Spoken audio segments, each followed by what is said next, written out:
Adobe's, software focuses a lot on marketing, and anyone that sort of has seen how IT and technology is consumed inside of an enterprise knows that marketing is usually one of the first areas to slow down. Having said that, this growth rate, record revenue, double digits, 11, 12% area, depending on the business unit, it fits with the rest of the SaaS companies we've heard from recently.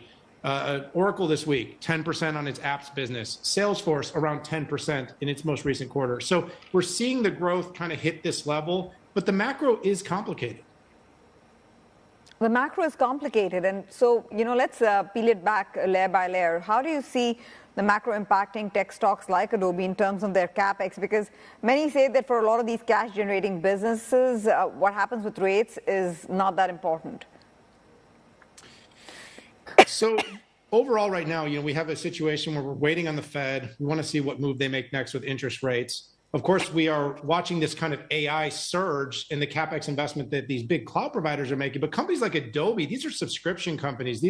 If companies start to employ less people, they may have less seats or less subscriptions, right? So if they're using tools from Adobe and all of a sudden, we've seen the jobs return, the technology sector, for instance, has returned to pre-2020 levels in the Silicon Valley. And of course, we've seen job levels overall, unemployment rising, subscription numbers get impacted by that. So you have a company that's got big ARR numbers, big subscription numbers. You got a macro with job numbers slowing. Companies are hiring less, and then they're looking at AI to drive productivity. So for Adobe, we need to see that productivity and that incremental revenue growth come from companies spending more or being stickier for their services because of the AI technology that they're embedding in Adobe products.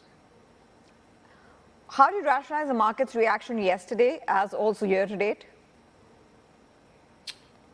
Well, we saw the market sort of, it went into that really aggressively, went down, and then it came back. I mean, the market overall seems to be it seems to be not confident in how exactly this is all going to play out. It looked like we were going to have a major sell-off. The headlines were screaming. And then all of a sudden you ended the day with what looked like a rip. And of course, we've seen companies like Palantir, you just had them on here. We've seen NVIDIA returning back towards highs. It was like a week ago, we started to hear this really bearish thesis, Tanvir, that AI, the trade is coming to an end. People are getting exhausted with this. CapEx can't continue. Is there a bubble? The Apple thing wasn't that exciting, the 16. And then all of a sudden you sort of see this enthusiasm come back.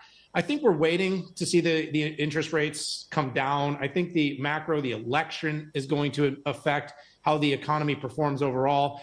But I still think the AI trade is very much on. But this digestion period is important. And companies like Adobe and like Oracle showing value from AI in the near future is going to be important to keep investors enthused.